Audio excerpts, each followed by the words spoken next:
നിങ്ങൾക്ക് സ്ട്രോബെറി ഇഷ്ടമാണോ? നമുക്കൊരു സ്ട്രോബെറി തോട്ടം കണ്ടാലോ? ഹായ്, നമ്മളിപ്പോൾ ഉള്ളത് കാന്തല്ലൂരിലാണ്, മറയൂരിനടുത്തുള്ള കാന്തല്ലൂർ. ഞാൻ എൻ്റെ സുഹൃത്തിൻ്റെ വീട്ടിൽ വന്നതാണ്.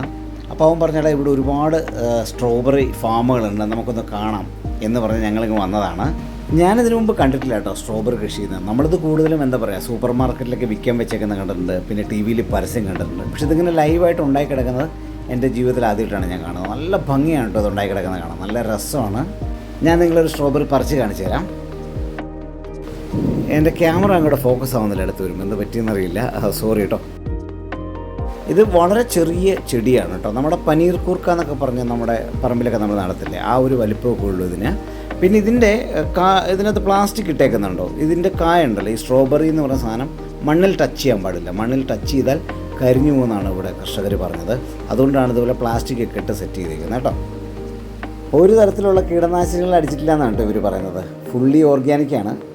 മൂന്നാർ, മറയൂർ, കാന്തല്ലൂരൊക്കെ ടൂർ വരുമ്പോഴേ ഇതുപോലുള്ള സ്ട്രോബെറി തോട്ടങ്ങളൊക്കെ ഉണ്ട്. ഇവിടെയൊക്കെ കയറി കുറച്ച് ഫ്രഷ് സ്ട്രോബെറി ഒക്കെ മേടിച്ചിട്ട് വേണം പോകാം കേട്ടോ. രസമാണ്, കുട്ടികൾക്കൊക്കെ കൊടുക്കാം. നല്ല ഹെൽത്തിയും ടേസ്റ്റി ആയിട്ടുള്ളൊരു ഫ്രൂട്ടാണ് സ്ട്രോബെറി.